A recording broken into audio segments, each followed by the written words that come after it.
Hello दोस्तों, नमस्कार, जय हिंद। कैसे हैं आप सब? उम्मीद करते हैं मस्त होंगे, बढ़िया होंगे, एकदम शानदार जानदार। और आपकी पढ़ाई भी बहुत ही जबरदस्त तरीके से चल रही होगी। मैं अनुपम वर्मा स्वागत करता हूं आपके अपने channel let's sign our future पे। दोस्तों, सबसे पहले आज मैं उन सभी साथियों, उन सभी भाइयों को जिनका आज एसएससी सीजीएल 2021 का मेंस एग्जाम था, ढेर सारी शुभकामनाएं, ढेर सारी बधाइयां उन साथियों को देना चाहेंगे जिनका भी आज एसएससी सीजीएल मेंस 2021 का एग्जाम था।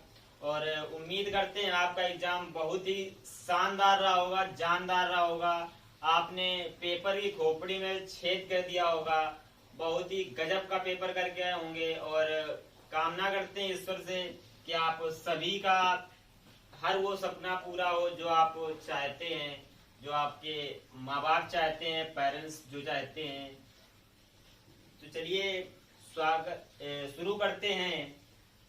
हम लास्ट क्लास पे क्लॉक पढ़ा रहे थे। क्लॉक पे दर्पण प्रतिबिंब पर जो सवाल बनते हैं वो सवाल पढ़ा रहे थे, बता रहे थे कैसे दर्पण प्रतिबिंब के सवाल बनाए जाते हैं। हमने एक लास्ट सवाल लिया भी था, यदि किसी घड़ी में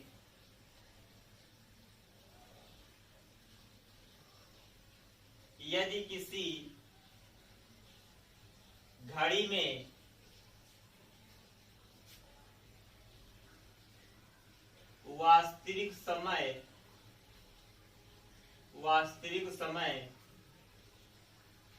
2:35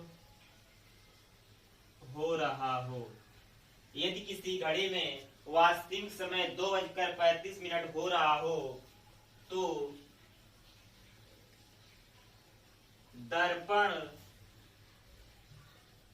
प्रतिबिंब का समय बताइए। दर्पण प्रतिबिंब का समय बताइए। दोस्तों, प्रश्न है, जब किसी घड़ी में वास्तविक समय 2:35 हो रहा हो तो दर्पण प्रतिबिंब का समय बताइए। मतलब घड़ी में यदि 2:35 है और सामने आपके घड़ी के कोई दर्पण है तो उसमें टाइम कितना दिख रहा होगा। तो कैसे बनाते हैं ये सवाल बताया था। कुछ नहीं करना है, सिर्फ क्या करना है 11:60 याद रखना है। 11:60 यानी 11:60 में जो टाइम दिया रहा है 2:35 वो घटा देना है। 2:35 घटाएंगे, क्या आएगा? 5 में 3 गया 2 और 11 में 2 गया 9, यानी 9:25 इसका आंसर हो जाएगा। इसका 9:25 उत्तर हो जाएगा। अगर वास्तविक समय दिया रहा हो और प्रतिबिंब का समय बताना हो दर्पण प्रतिबिंब में तो 11:60 में घटा देंगे। और अगर प्रतिबिंब का समय दिया रहा हो, वास्तविक समय बताना है, फिर भी 11:60 में ही घटाएंगे। 11:60 में ही घटाएंगे। उम्मीद करते हैं समझ में बढ़िया तरीके से आया होगा, समझ में आ गया होगा। क्या याद रखना है? सिर्फ 11:60 में घटाना है, सिर्फ 11:60 में घटाना है। अगला प्रश्न है, यदि किसी वास्तविक समय में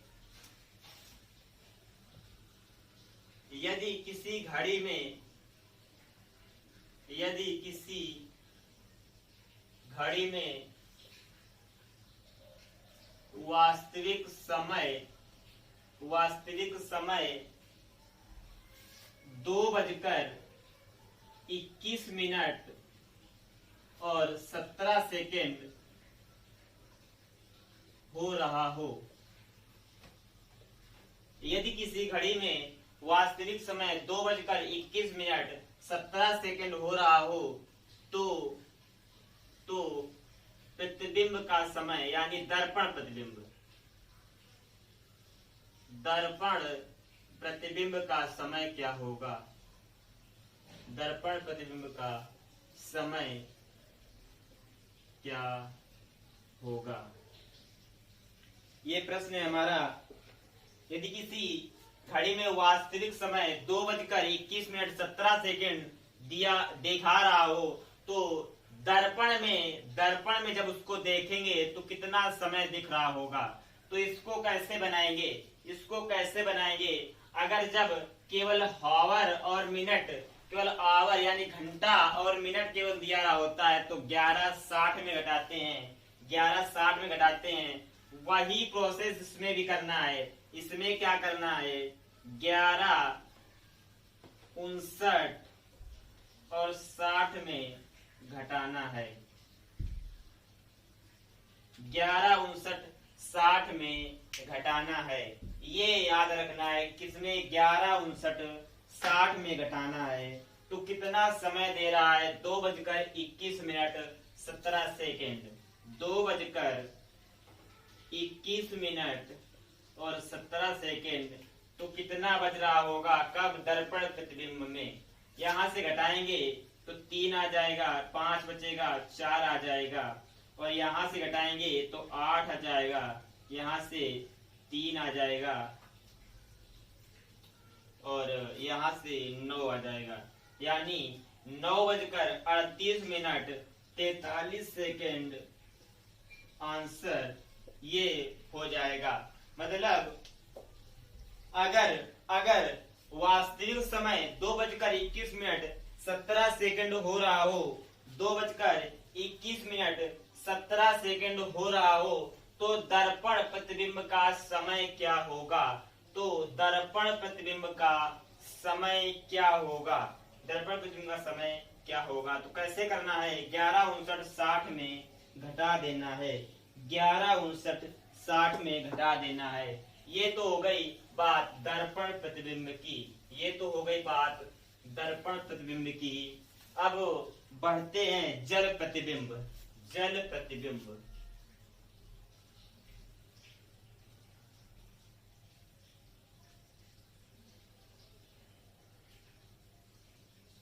जल प्रतिबिंब। यदि किसी घड़ी में प्रश्न है यदि किसी घड़ी में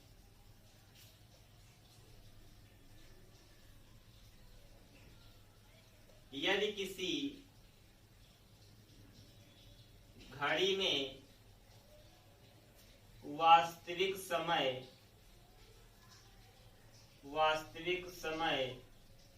11:20 हो रहा हो, यदि किसी घड़ी में वास्तविक समय 11:20 हो रहा हो, तो जल प्रतिबिंब में कितना समय हो रहा होगा?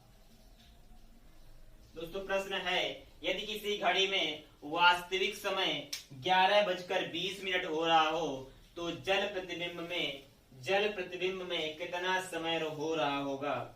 इसको कैसे करेंगे? दोस्तों अगर दर्पण प्रतिबिंब हो रहा हो तो 1160 में घटाना है, याद रखना है। किसमें घटाना है? 1160 में।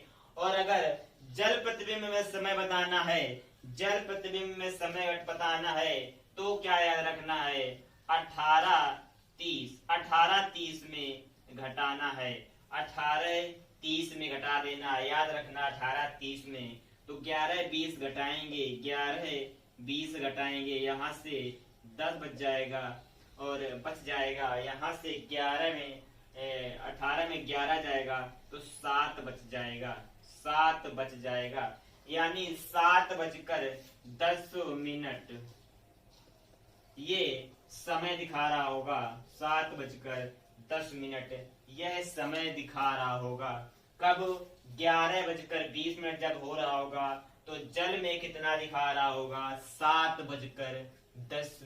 7:10।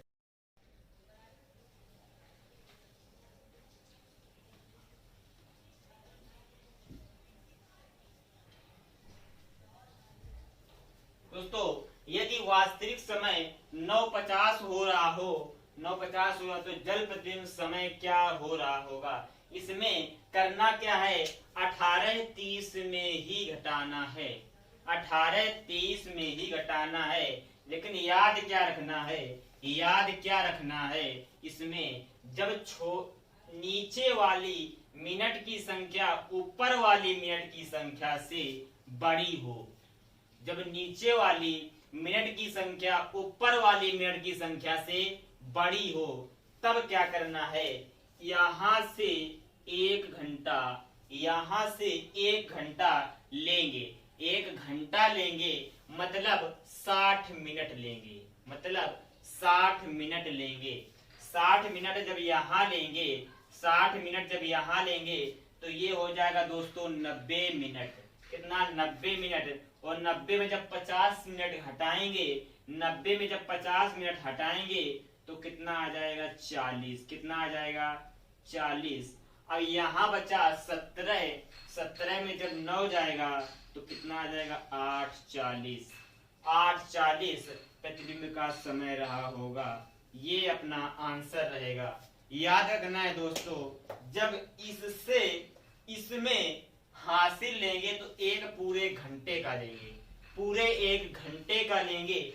और जब इसमें 1 घंटे का लेते हैं तो 1 घंटे बराबर 60 मिनट, मतलब 30 में 60 जोड़ा तो 90 हो गए, 90 में 50 तो 40। उम्मीद करते हैं एकदम शानदार जानदार तरीके से, कोई जानदार तरीके से समझ में, कोई दिक्कत नहीं, इसमें कोई दिक्कत नहीं होगी निकालने में। इतना गजब का कॉन्सेप्ट है, इतना शानदार कॉन्सेप्ट है। यही सेम करना है अगर जल प्रतिबिंब दे रहा हो, जल प्रतिबिंब दे रहा हो और वास्तविक समय निकालना हो तो सेम प्रोसेस यही करेंगे। 18:30 में घटाएंगे, 18:30 में घटाएंगे। और अगर दे रहा हो क्या, और अगर दे रहा हो जल प्रतिबिंब, सॉरी दर्पण प्रतिबिंब, तो दर्पण प्रतिबिंब में क्या कराएंगे, दर्पण प्रतिबिंब में 11:60, दर्पण प्रतिबिंब में 11:60। अब दोस्तों आगे जैसे कि आपका ग्रुप डी का भी एग्जाम लगा हुआ है। ग्रुप डी का आरआरबी ने नोटिफिकेशन जारी कर दिया है कि फर्स्ट फेज का एग्जाम 17 से 25 फर्स्ट फेज का एग्जाम शुरू हो रहा है। तो उसको देखते हुए मैं एक नया चैप्टर स्टार्ट कर देता हूँ। नया चैप्टर दोस्तों, वहां से भी एक प्रश्न दोस्तों मैं अपने इसमें पढ़ा चुका हूँ, कैलेंडर और उसके पहले ब्लड रिलेशन और अब क्लॉक, सब बहुत ही जबरदस्त शानदार तरीके से। आज मैं नया चैप्टर ले लेता हूँ, डाइस।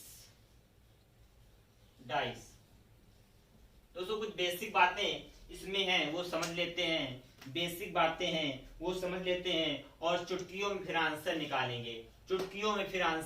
निकालेंगे। डाइस का मतलब पांसा, डाइस का मतलब पांसा सब लोग जानते होंगे, जो हम लूडो खेलने वगैरह में यूज करते हैं। तो अगर डाइस की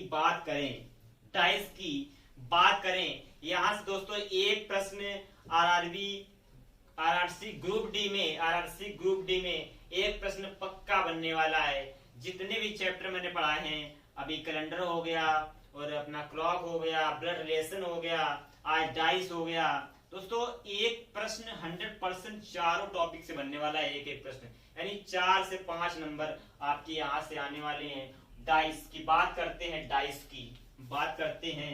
डाइस की। तो अगर डाइस की बात करें तो 2 टाइप का होता है। पांसा कितने प्रकार का होता है, 2 प्रकार का, सिंपल डाइस,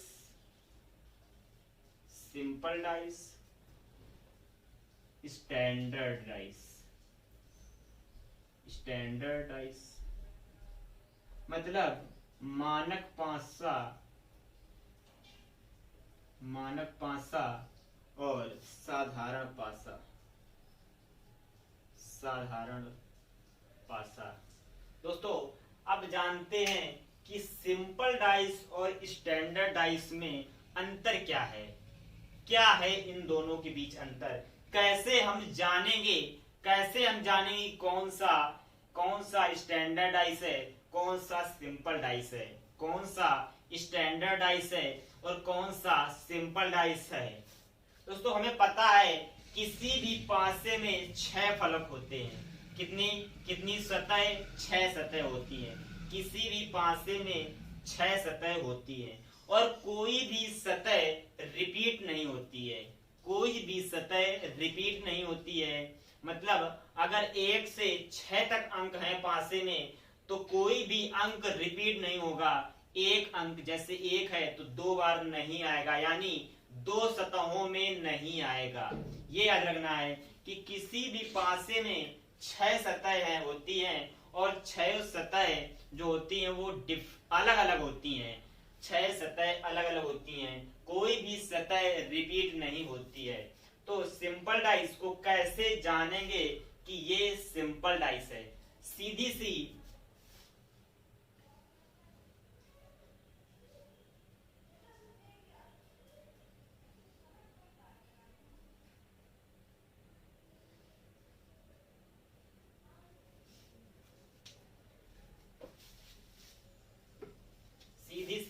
बात है।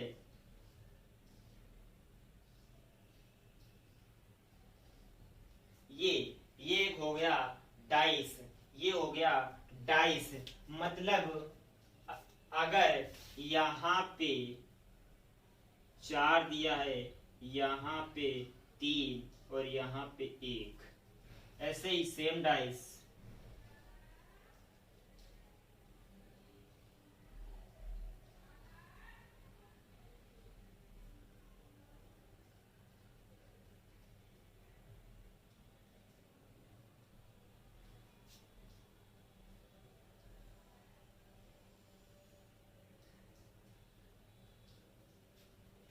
यहाँ पे 1 4 और 3, यहाँ पे 2 1 और 4, यहाँ पे 2 1 और 4, ये दो अलग अलग कहने का मतलब 2 अलग अलग पिक्चर हैं डाइस की। 2 अलग अलग पिक्चर हैं डाइस की। कैसे जानेंगे कि हम ये मानक पासा है और ये साधारण पासा है? दोस्तों सिंपल सी बात है, सिंपल सी बात है कि साधारण पासे में क्या होता है कि साधारण पासे में किन्हीं भी 2 सतहों का योग 7 होता है। किन्हीं भी 2 सतहों का योग 7 होता है। इसमें किन्हीं 2 सतहों का योग 7 नहीं होगा। मतलब जो सतह हमें दिखेंगी अगर कोई 2 सतहों का योग 7 हो रहा है, 7 हो रहा है तो वो साधारण पासा होगा। 4 3 7 हो जाता है। यहाँ पे किसी भी सतह का योग 7 नहीं होता है। बस इतना सा डिफरेंस है, कोई इतना बड़ा इशू नहीं है, बस सिर्फ इतना ही डिफरेंस है। अब एक प्रश्न लेते हैं, कैसे हम सॉल्व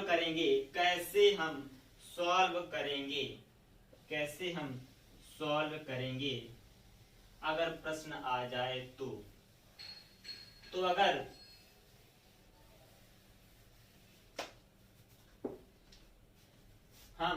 अगर हम बात करें पासे की,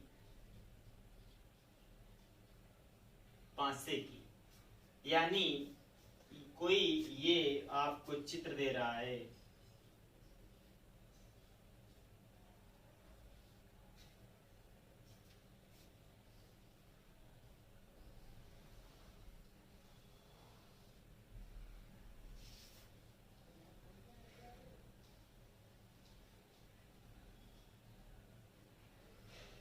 ये दोस्तों पासा है। ये पासे के 3 अलग अलग तीसर दी हुई है। इसमें यहाँ पे हो जाता है अपना 2, यहाँ पे 1 और यहाँ पे 4।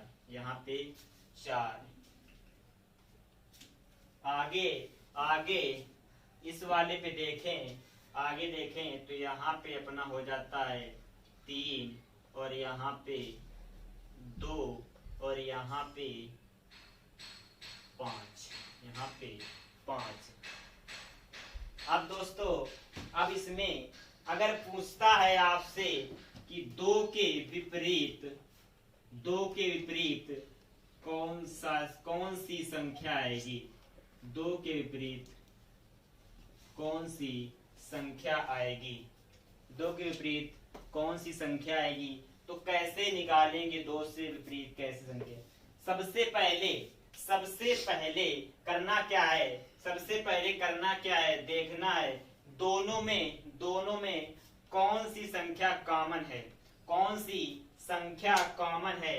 दोस्तों ऐसे प्रश्न में रियली वही पूछता है जो संख्या कॉमन होगी। तो इसमें कॉमन कौन संख्या है, कॉमन है 2। तो जो कॉमन है उसे सबसे पहले लिख लेंगे और या फिर क्लॉकवाइज या फिर एंटी क्लॉकवाइज वहीं से घूम जाएंगे, या फिर क्लॉकवाइज या फिर एंटी क्लॉकवाइज जैसी आपकी इच्छा हो वहीं से घूम जाएंगे। तो दो के बाद हम क्लॉकवाइज घूमे तो 4 मिलता है और फिर 1 मिलता है। सेम ऐसे इसमें करना है, जो संख्या कॉमन है कॉमन के सामने लिखेंगे और क्लॉकवाइज अगर इसमें घूमा है तो क्लॉकवाइज इसमें भी घूमेंगे तो 3 मिलेगा और 5 मिलेगा, 3 मिलेगा और 5 मिलेगा।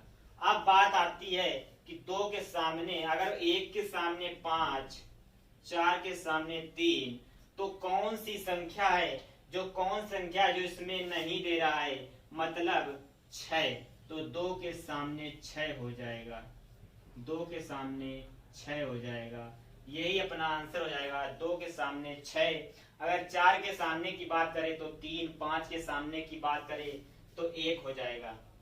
तो ये पासा यहाँ से हमने शुरू किया है आज, और जो हमने कुछ क्लॉक में आज सवाल बताया, टाइप बताया, क्लॉक अपना खत्म हो चुका है।